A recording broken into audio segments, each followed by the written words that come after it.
Lebaran kan banyak ada ormas yang memberikan. Oh, udah tegas deh. Saya hari ini menyampaikan bahwa termasuk tidak boleh ada permintaan THR kepada toko, kepada lembaga usaha, ke kantor-kantor kemanapun. Kita jujur-jujur aja nih. Tanggal-tanggal gini kepala dinas pusing.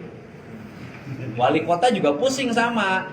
Karena orang datang ke kantor semuanya minta THR. Sedangkan kepala dinas cuma dapat THR dari pemerintah untuk keluarganya. Kalau itu dibagiin, keluarganya nggak ada. Terus mau ngambilnya dari pos mana? Ya kan, kalau kita ingin dukung anti korupsi, pemerintahan yang bersih, ya nggak boleh ada permintaan-permintaan THR ketika menjelang Lebaran. Karena nanti akan mengambil yang bukan peruntukannya. Karena nggak ada tuh judul anggaran pembagian THR untuk ormas, untuk LSM, untuk siapapun, nggak ada. Termasuk pengusaha ya Pak? Ya sama, pengusaha juga nggak ada. Jika nantinya ditemukan itu apa Pak? Tindakan tuh pungli kata gue. Ormas kalau mau lebaran gini pada nyebar gak sih? Ada yang ke warung Madura, toko material, minimarket, pabrik-pabrik. Ngapain lagi kalau bukan minta jatah THR? Kerja enggak, cuman bisa malakin pelaku usaha, tapi pengen dapet THR. Tapi yang kayak gini cuman oknum aja kok. Gak semua anggota ormas begini. Masih ada kok yang baik-baik. Gimana pun juga, ormas kan wajah masyarakat. Tapi kok wajah masyarakat malah suka bikin resah masyarakat yang lain ya? Ini kalau ada pelaku usaha yang gak ngasih THR, pasti langsung demo. Susah emang kalau orang udah main tentara-tentaraan. Menjelang Idul Fitri ini, saya tidak mau ada surat yang dibuat oleh desa, dibuat oleh siapapun datang ke pabrik minta THR. Kenapa? Perusahaan sudah bayar pajak, jangan dipajakin lagi. Yang kedua, saya katakan kita ini malu sebagai penyelenggara negara. Perusahaan sudah bayar pajak, pajaknya tidak kita belanjakan sesuai dengan kebutuhan masyarakat.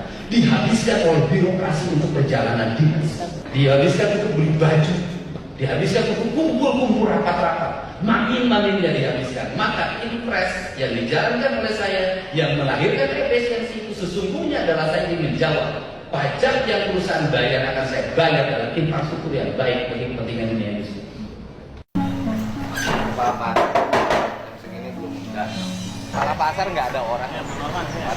Dulu udah saya kasih tahu nggak boleh keluar. Kepala pasar yang minta dikeluarin. Sekarang setelah keluar tidak terkendali. Setelah keluar yang ini nggak laku.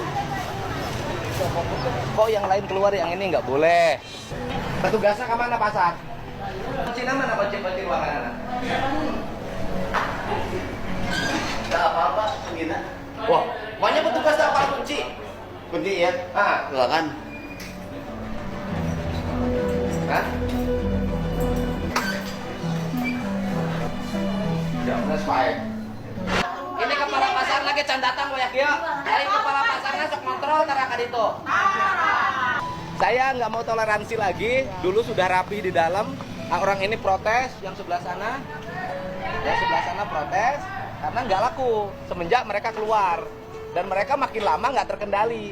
Dulu sekian orang, sekarang sekian puluh. Saya bilang dari dulu nggak akan beres. Udah mulai nanti dini hari lagi nggak ada lagi yang jualan di luar, semua masuk ke dalam. Di dalamnya udah dibetulin. Coba lihat. Ayo. Udah ada, tapi udah dipotongin, udah di. Iya kan udah rapi. Terus apa lagi? Di depannya dibuka karena mau beres-beres, belah dia keluar, belah itu protes. Itu yang keluar malah anges-anges. Nggak gini, pokoknya sekarang seluruh pedagang masuk ke dalam. Kemudian di depannya mulai besok dibongkar. Bapak udah gaduh pendapat deh, belah terus protes deh. Gitu loh Pak, kan kita tidak bisa memenuhi salah satu kelompok. Belah itu kan ngamuk nih Pak tadi. Ego pedagang, gini loh, ego pedagang membuat rusak pemerintah.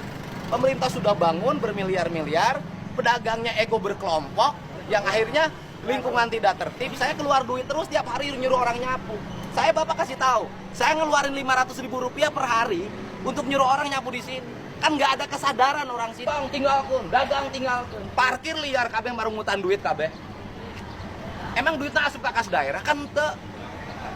Jadi jangan sampai saya nunggu modal, nu di dari ngalan duit ngapoe. Pokoknya gini Pak, saya nggak banyak teori lagi. Semua pedagang masuk, urusan agak melanggar tanggung jawab kita, gitu loh.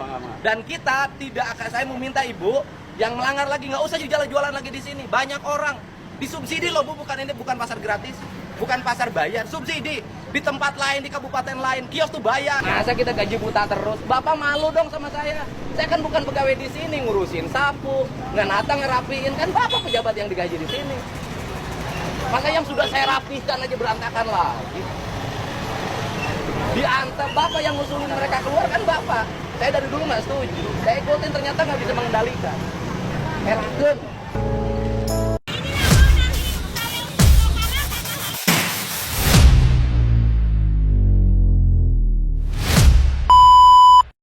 Fenomena Deddy Mulyadi, lakukan penggusuran tanpa pergesekan. Jawa Barat kini tengah menjadi sorotan publik karena langkah tegas Gubernur Deddy Mulyadi dalam menertibkan bangunan-bangunan yang tidak sesuai aturan. Berbeda dari kebijakan serupa di masa lalu yang kerap memicu konflik antara pemerintah dan masyarakat, tindakan Deddy justru diterima dengan relatif damai dan minim pergesekan. Bagaimana fenomena ini bisa terjadi? Salah satu kunci keberhasilan Deddy Mulyadi adalah pendekatan komunikasinya. Deddy seringkali turun langsung untuk menjelaskan alasan penggusuran, menawarkan solusi alternatif, dan mendengar aspirasi warga. Pendekatan ini menciptakan rasa keadilan dan transparansi. Warga tidak merasa didikte, tetapi diajak bekerja sama untuk menata wilayah mereka agar lebih tertib dan aman. Hal ini berbeda dengan pendekatan pemerintahan sebelumnya yang cenderung menerapkan kebijakan secara sepihak. Selain komunikasi yang baik, Deddy memastikan bahwa penggusuran selalu diiringi solusi nyata. Bagi warga yang kehilangan tempat tinggal atau usaha, pemerintah menyediakan lokasi relokasi yang layak, fasilitas dasar yang memadai, serta program pelatihan keterampilan untuk membantu mereka beradaptasi dengan lingkungan baru. Langkah ini tidak hanya mengurangi resistensi warga, tetapi juga membangun kepercayaan terhadap pemerintah. Masyarakat melihat bahwa kebijakan ini bukan hanya untuk kepentingan pemerintah, tetapi juga demi kebaikan bersama, mengutamakan keadilan sosial. Deddy juga menekankan pentingnya keadilan sosial dalam setiap kebijakan penggusuran.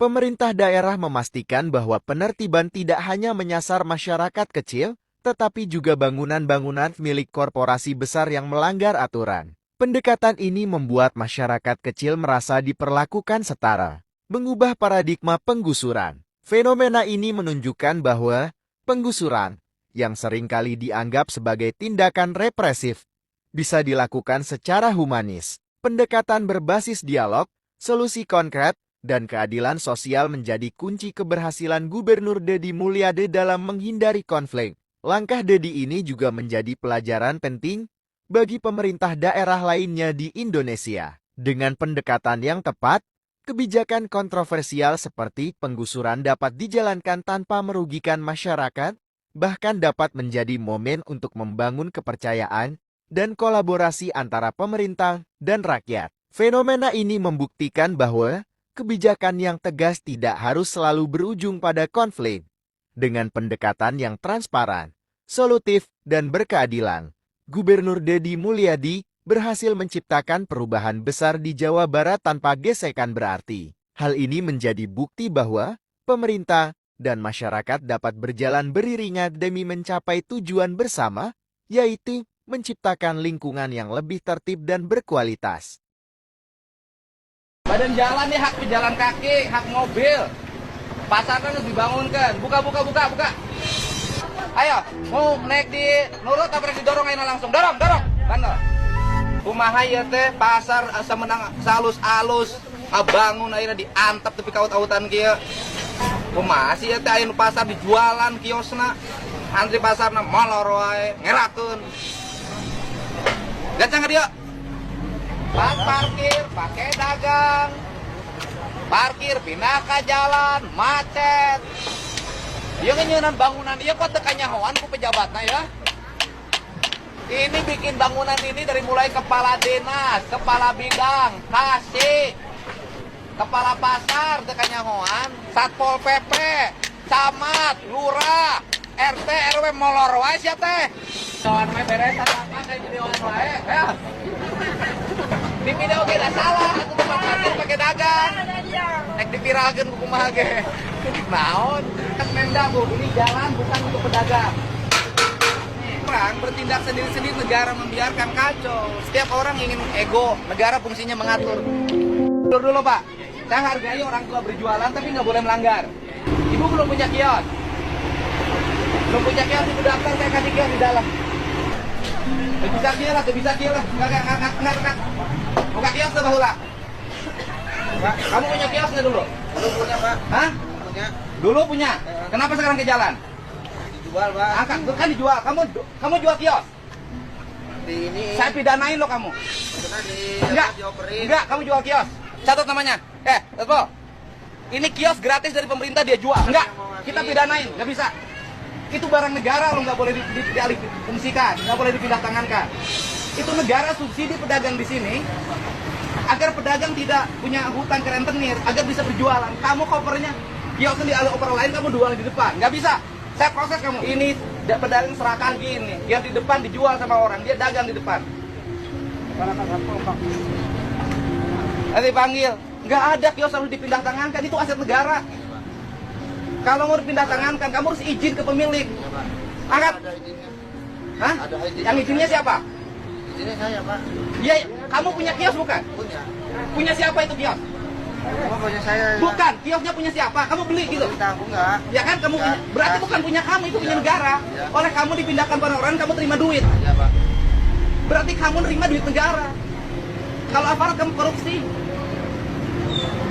Nggak ditempatin juga itu juga, Pak. ya nggak ada urusan. Kamu kalau nggak bersedia di situ, bilang kamu mengundurkan diri dari kepemilikan, Ya. bukan dialihkan pada orang lain. Kamu jualan di depan. Nggak, kita nggak mau tahu. Kamu mau rugi, mau terserah karena melanggar. Yang ngontrak saha di dia? Jujur. Aku ngontrak. Hah? Saha? Kumaha? Punya sendiri. Ibu punya sendiri. Kapan beli tempat ini? Yang kemarin Bukan saya nanya. punya sendiri. Bukan saya nanya. Ibu beli tempat ini. Nempatin, ya. Kapan ibu beli tempat ini? Yang kemarin udah direhab ini.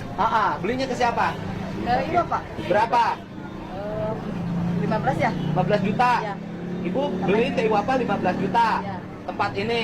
Terus oleh ibu dijual lagi ke sini. Bukan dijual. Kontrakin. Dia pengen nempatin. Ah. Jadi ya dijanji kontrakin Ibu kontrakin itu seberapa? 7 juta. 7 juta. Oh, per tahun. Iya, beli dulu 15 juta, ibu beli dari mana? Beli ke Iwapa, Iya. ya kan? Beli ke Iwapa. Iya. Ya. Dari mana sampai mana 15 juta? Dari alam yang 2 lapak ini, 2. Sampai depan. Enggak, Sampai ini sini. yang ini jadi 4. Ini Bukan, 1. 15 juta ibu sampai mana? Sampai sini. Sampai sini. Ini bukan ibu. Asalnya bukan bakso. Berarti bukan punya ibu kan? Bukan, Ibu iya. 15 juta tidak beli ini kan? Enggak. Ibu sekarang ngontrakin ini 7 juta. Ya. 4 tahun. Bukan. Ibu ngontrakin tempat ini 7 juta Iya. ke si bapak. Ya kan? Ya. Ibu ngontrakin tempat ini. Apa dasar ibu ngontrakin tempat ini 7 juta ke si bapak? Bukan, dasarnya apa? Itu bukan hak ibu ya. Ya. Ya udah, berarti ibu sudah menggadaikan aset negara. Kita proses. Pilih bapak mana? Pilih pindah, pilih proses. Kawi apa badami? Ini kan jual beli tempat, jadi pantesan pada bandos ya diduitkan kabeh ya tempat. Kan ketahuan. Pada bandel. Pengetahuan kita. Jual beli sama apa? Pengetahuan sama pengetahuan kita. Ini satu tempat loh, tempat lain pasti sama. Coba buati. Ya. Mana buatinya? Semua begini, jadi pasar kalau setiap orang mengambil keputusan sendiri-sendiri, trotoar disewakan, lapak disewakan, tapi kaki kiamat mau tertib-tertib. Daerah tempat ini sudah diperjualbelikan. Nah, Ada yang 15 juta, ada yang 45 juta. Paling Enggak, restorannya sekaligus. suruh audit. Kita capek-capek pengen nertibin, saya ngeluarin duit pribadi. Nertibin pasar ini, orang sini memperjualbelikan tempat. Lihat aset negara diperjualbelikan. Ya kan ngalih Enggak di ini aja di, baik itu inspektorannya suruh panggil, suruh diaudit seluruh daerah ini. Kita capek-capek tiap hari. Orang sini mengambil ini tukang bakso jual ke dia 45 juta. Ditempatkan di dalam. Lamun teh ya dibersihkan bukan tega. Moal anggeus-anggeus atuh. Hari-hari biasa. Emang ngomong komitmen batasnya teh di ka dieu. Jadi nu balanya ka pasar teh bere tempat jalan jangan liwat, udah dibiarkeun kabeh. Sakieu 45 juta. Kukuring ka panggih. Kunaon dicarekan? Kunaon dicarekan? Enak, Pak. Kenapa ngajak ngobrol si bapak? Iya, enak kok di kamera. Ini mah bapak saya. Kenapa? Saya nanyain jualan sorabinya sehari dapat berapa? Ya dia nggak tahu, yang tahu ibu. Iya, saya mau nanya sama ibunya. Jangan asal-asal lah. Enggak salah. Iya, tapi jangan gitu-gitu banget. Biarin lah. Ini mah rahasia kami. Mau berapa penghasilan kami? Oh ya udah nggak apa-apa. Iya, udah gitu aja. Saya cuma nanya ibu. Ya kami nggak susah kok hidupnya. Bisa Ya. kami makan, itu kan cuma usaha.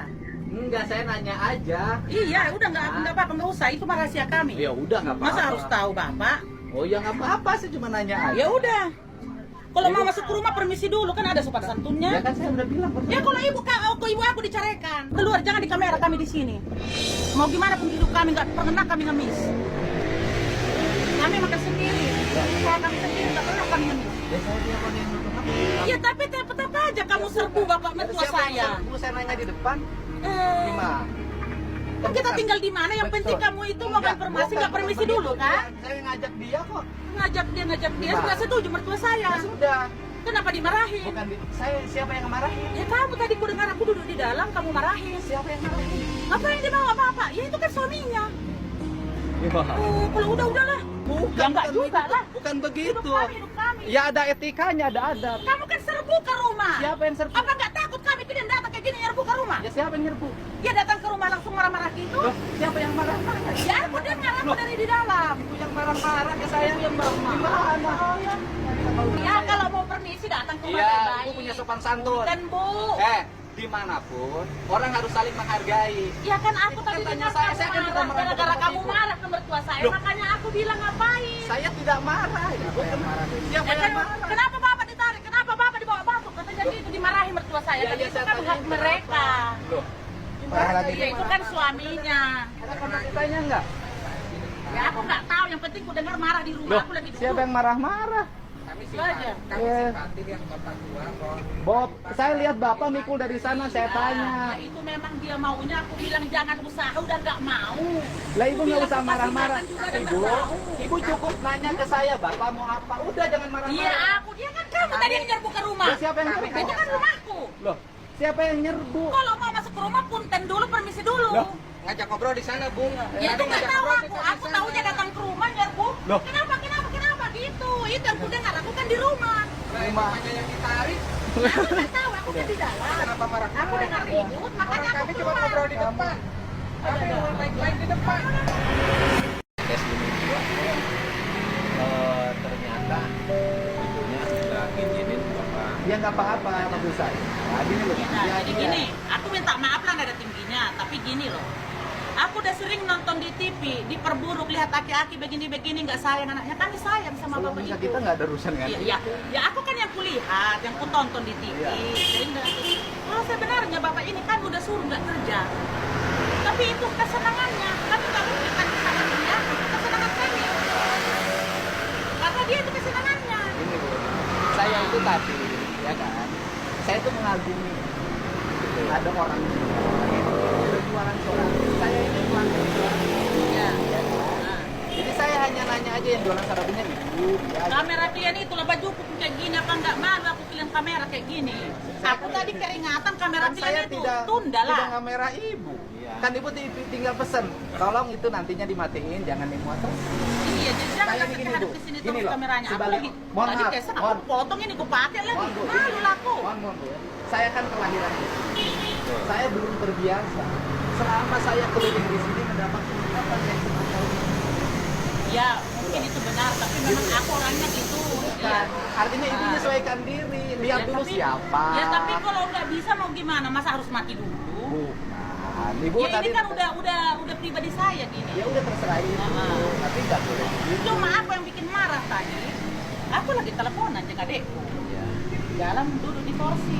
Kok dengar orangnya ribut-ribut. Nah, saya Ya kira aku langsung ini, keluar. Kenapa si bapaknya dipukul? Hah? Dipukul. Apa? Siapa yang Nggak ribut, maksud saya tadi udah diterangin. Sayangnya Pak Dedi itu seperti itu. Iya, Ke aku tadi siapapun, makanya gitu. langsung menantang aku. Kenapa mertua aku dimarahin? Mungkin kalau nggak ada itu, Ah, ya aku kan di ya dalam. ceritanya nggak Ah, gitu ah, sih. jadi Memang. kenapa mertua aku dimarahin? Ada apa ini? Ya itu kan aku kan nggak mau lah mertua aku di rumah aku dimarahin. Kami itu ngobrol di sini yang narik itu. Ya aku kan nggak lihat, aku kan di dalam. Jangan jadi nyalain. Jadi yang aku dengarkan ribut di rumahku. Jangan jadi nyalahin ini mah ini Dan aku nggak nyalain, yang tadi penting kan bilangnya ini alasanku marah-marah. tadi, Saya nggak terima. dengar alasanku, marah di rumahku, ibu mertuaku dimarahi, aku keluar dari rumah, ada apa dimarah-marah? Ya wajar kan, karena aku dengar ibu di rumah, aku keluar Harusnya dari ibu tuh dari pelan. dalam, Pak, bapak siapa? Ada apa? Sederhana loh. ya kedengarannya juga udah marah-marah sudah. Enggak, yang marah-marah itu ibu bukan bapak, bukan ini. Kami mah dari situ salto. Jadi gini aja lah, tarik lagi. Bu, cenah itu ngejar-ngejar ibu. Ibu ada apa? Bu, cenah itu aku nggak Ya, tahu, Bu, aku keluar. saya cuma bilang, Bu, kenapa bapaknya ditarik-tarik? Ya, aku Salahnya kan apa? di luar, di dalam aku keluar, dengar ribut-ribut. Ya kalau menurut aku nggak usah lah. Nggak usah, nggak usah. Kamu lihat tayangannya marah. Dapat yang lebih bagus. Omongan ya, omongan. Mana kabarnya keluarga di kalian? Aduh, kamu ngomong Bu Anda segala. Kamu tahu dari mana ngomong Bu Anda segala?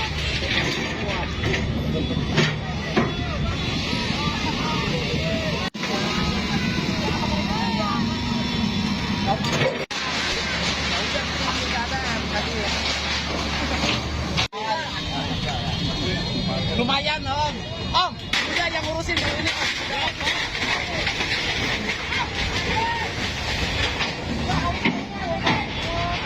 Juta, 30 juta Pak. Aduh, bener bos, bener. Kenapa Bapak selaku? Aduh, glowing. Udah glowing sekarang juga. Ya, siapa tahu menghilangkan gitu. Udah dipoto.